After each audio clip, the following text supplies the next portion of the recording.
एक गांव में जगदीश नाम का एक भोला किसान था जो अपनी बेवकूफ़ी से हर बार अपनी फसल बर्बाद कर देता था।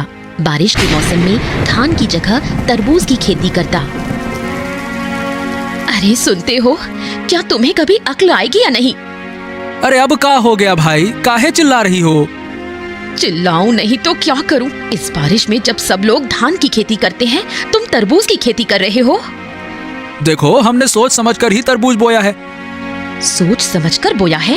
सुनो तो जरा, क्या सोचा था तुमने? हाँ, अब सुनो। बात ये है कि सब लोग जब धान की खेती कर रहे हैं तो ऐसे में तरबूज कम मिलेगा। तो हमने क्या सोचा कि अगर हम तरबूज लगाएंगे तो बढ़िया मुनाफा हो जाएगा। हाँ। तुम्हारा दिमाग खराब है क्या? बारिश में कभी तरबूज होता है? क्या बात कर रही हो? बारिश में तरबूज नहीं होता है क्या? अब मैं क्या कहूँ, तुम तो सब जानकर ही खेती करते हो ना। अरे ऐसे काहे कह रही हो? पहले बता दिया होता तो हम तरबूज लगाए नहीं करते।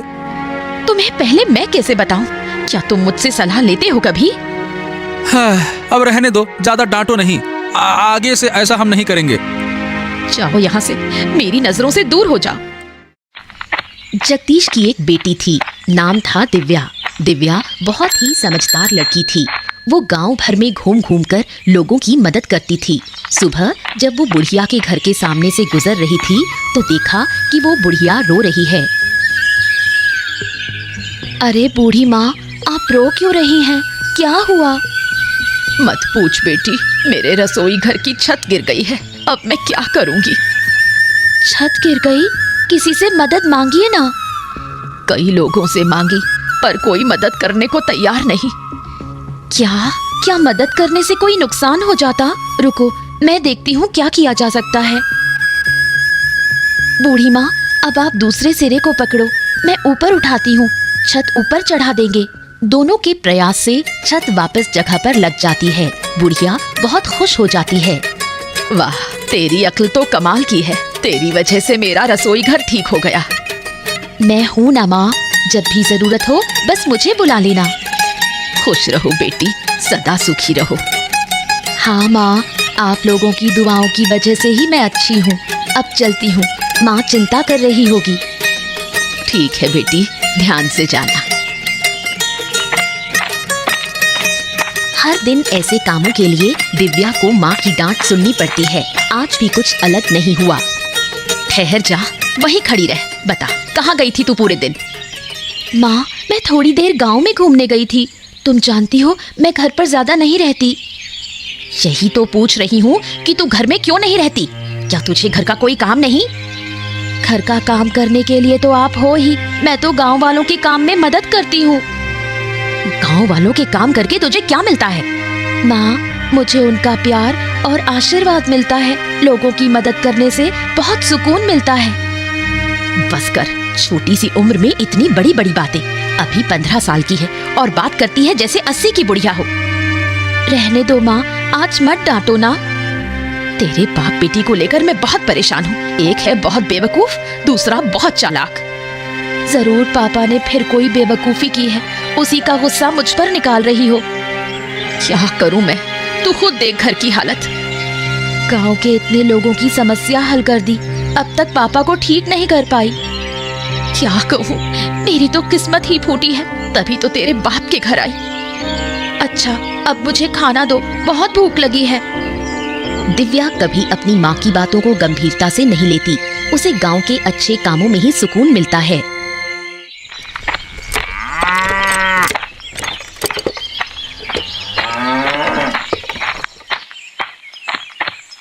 सुबह चंद्रकांत बाबू ने बुढ़िया को बुलाया, लेकिन वो नहीं आ पाई। इस बात को लेकर वो चिंतित थे। क्या हुआ बुढ़िया? मैंने तो तुझे सुबह बुलाया था ना, तू अब आ रही है? क्या मेरी बात की कोई कदर नहीं है क्या? ऐसी कोई बात नहीं बाबूजी, दरअसल मैं थोड़ी परेशानी में पड़ गई थी। परेशानी में? क्या हुआ था? मेरी रसोई की छत गिर गई थी, उसे ठीक करने में लगी रही। अच्छा, तो अब छत ठीक हो गई? हाँ हो गई। मैंने बहुतों से मदद मांगी, लेकिन किसी ने नहीं की। तो फिर तूने अकेले ठीक की? नहीं बाबूजी, मैं अकेले नहीं कर पाई। जगदीश की बेटी ने मदद की। वही छोटी सी लड़की जो दिन भर गांव में घूमती रहती है? हाँ बाबूजी, वो छोटी जरूर है, लेकिन बहुत समझदार है। गांव के लोगों की बहुत मदद करती है। ऐसा है क्या? बिल्कुल, उसके जैसा कोई और बच्चा इस गांव में नहीं। अच्छा लगा सुनकर। कभी उसकी समझदारी की भी परीक्षा लूंगा मैं। जरूर देखिए, बच्ची बहुत तेज है। जहाँ भी जाती है समाधान लेकर ही लौटती है। बुढ़िया की बात सुनकर चंद्रकांत बाबू को ईर्ष्या होती है। उसे अपनी बेटी देवांशी दिव्या के सामने बहुत छोटी लगने लगती है।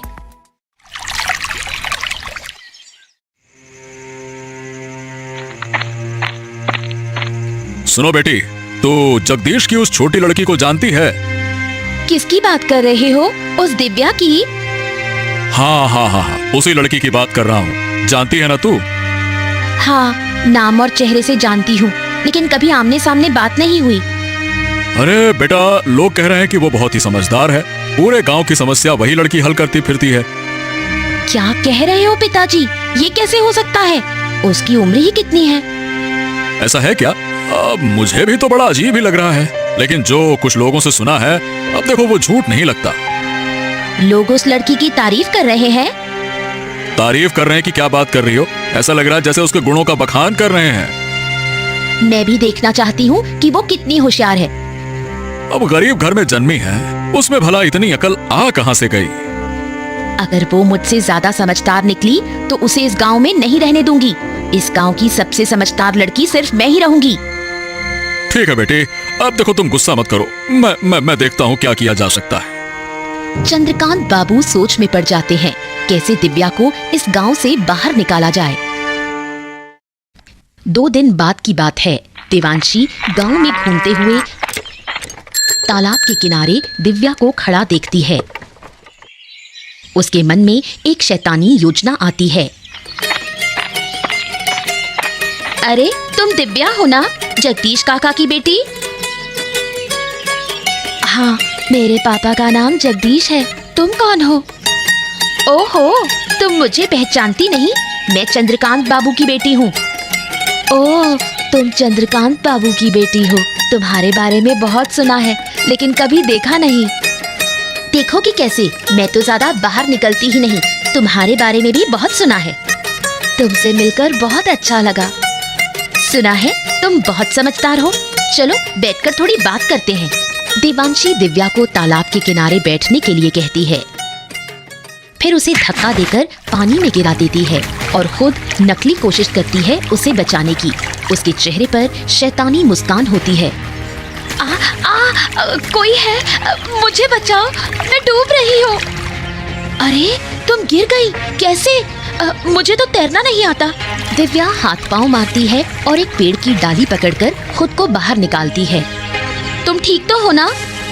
हाँ, मैं ठीक हूँ। अब मैं घर जा रही हूँ। इस घटना के कुछ दिन बाद जगदीश और चंद्रकांत बाबू के बीच विवाद हो जाता है।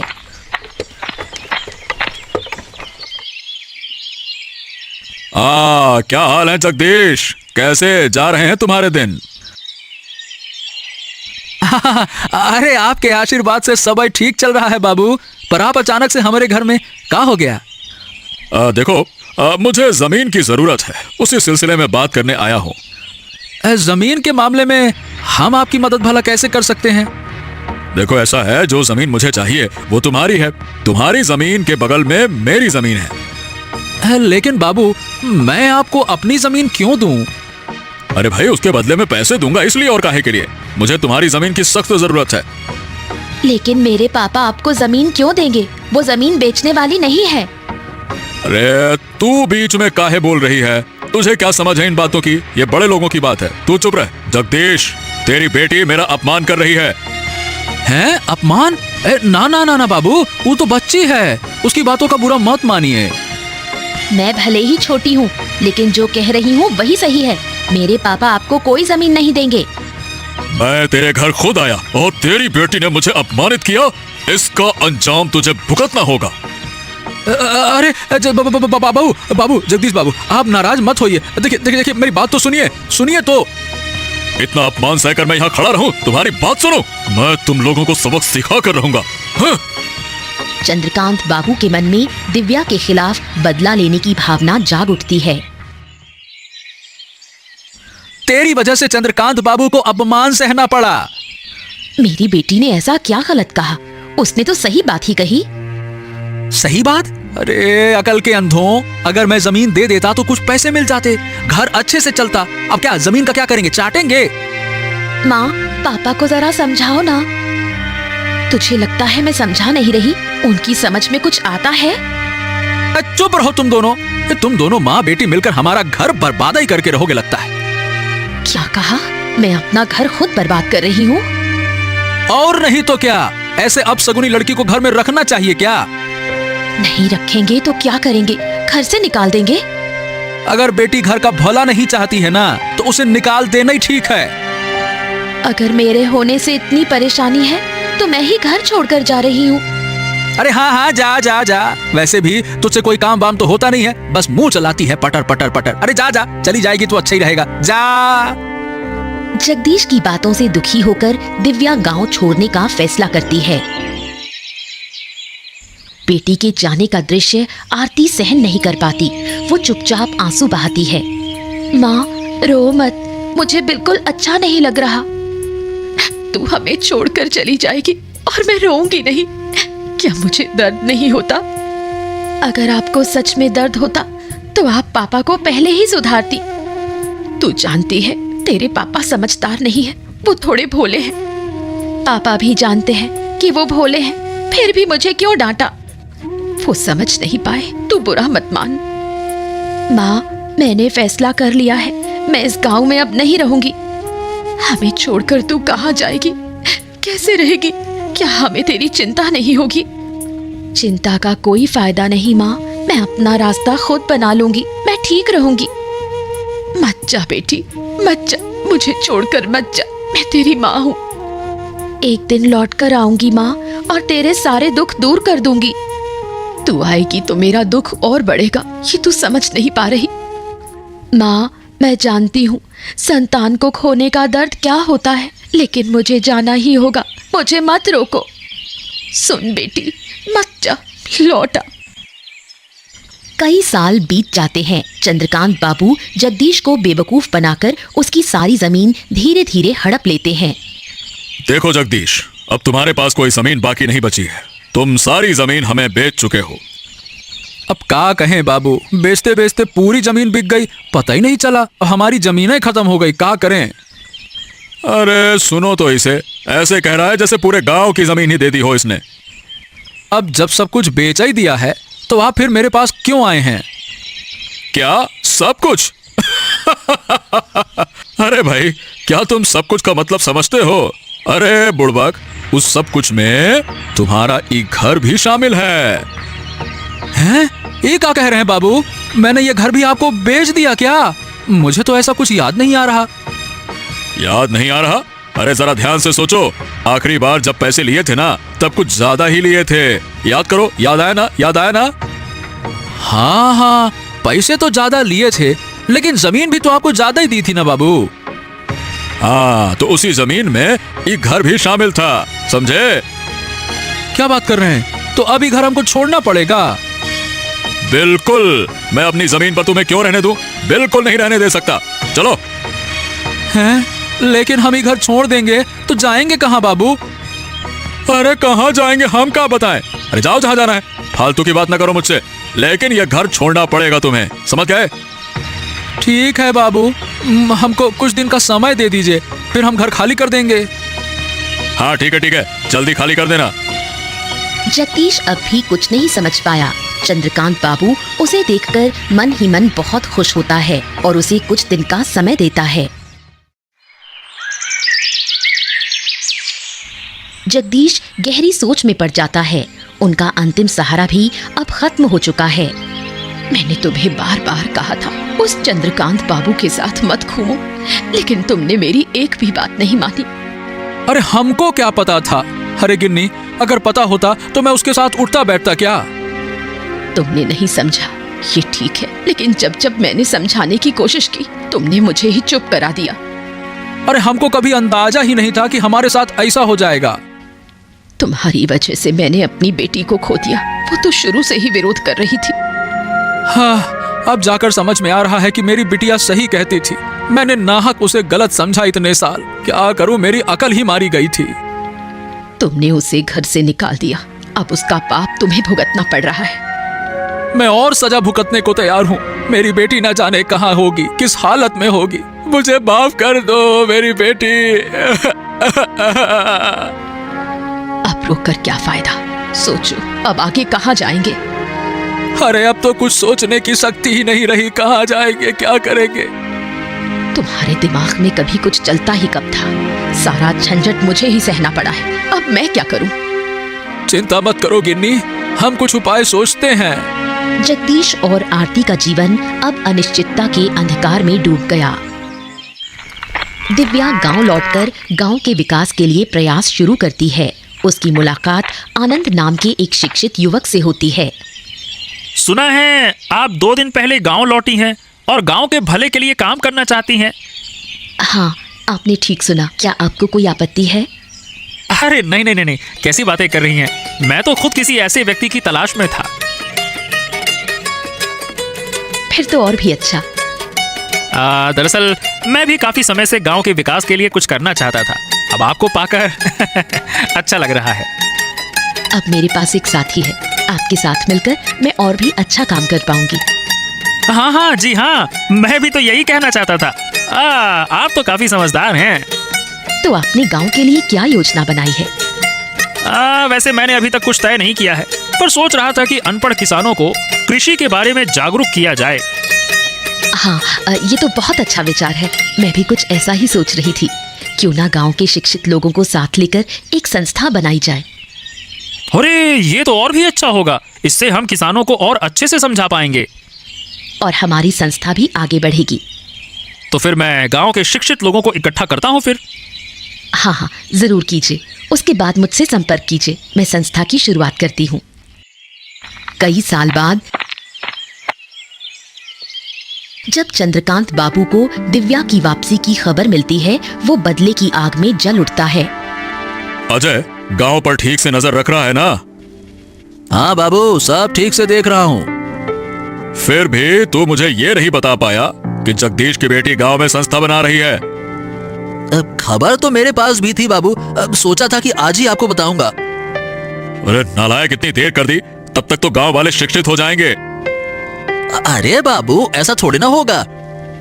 क्यों नहीं होगा? अरे वो लड़की बहुत चालाक है, बचपन से चालाक है, मैं जानता हूँ उसे।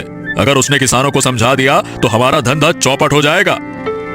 अच्छा, तो अब हमें क्या करना चाहिए? उस लड़की को सबक सिखाना होगा।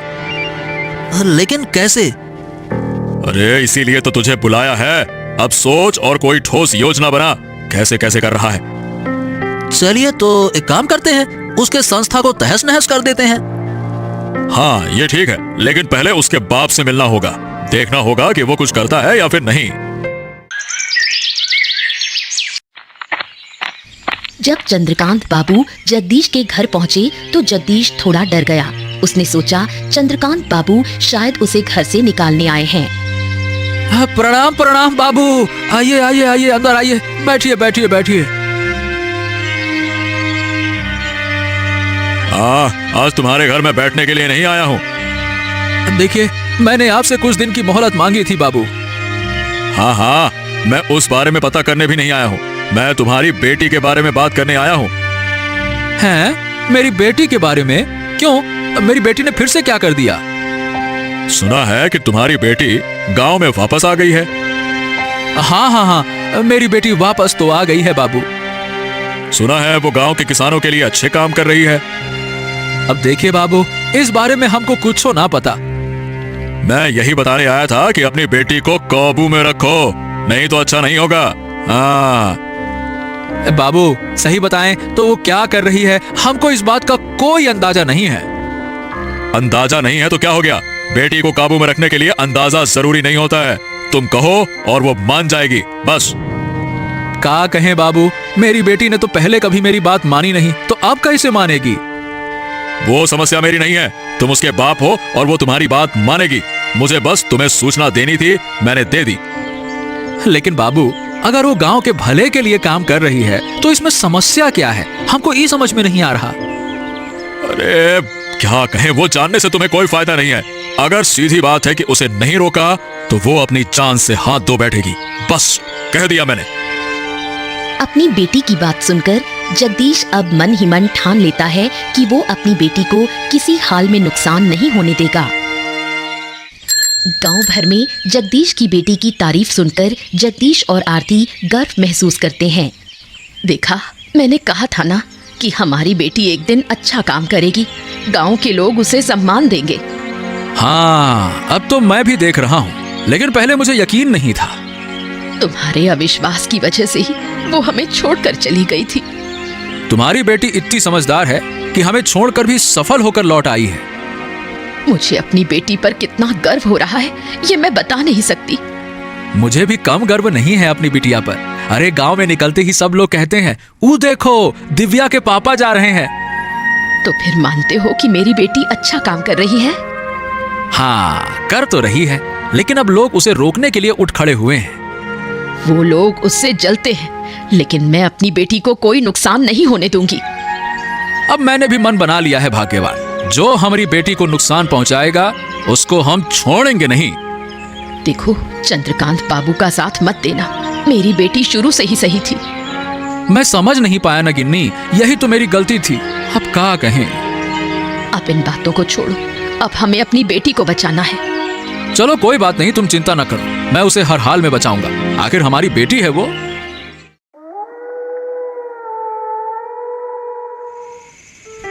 दूसरी ओर चंद्रकांत बाबू और अजय ने चालें चलनी शुरू की। सुन अजय, इस बार योजना मजबूत होनी चाहिए। वो लड़की बहुत चालाक है। सिर्फ चालाक नहीं, वो बहुत होशियार भी है। हम कुछ भी करें वो अपनी समझ से बच निकलती है। इसलिए तो कह रहा हूँ, इस बार सख्त तैयारी होगी। तो फिर बताइए बाबू, क्या किया जाए अब?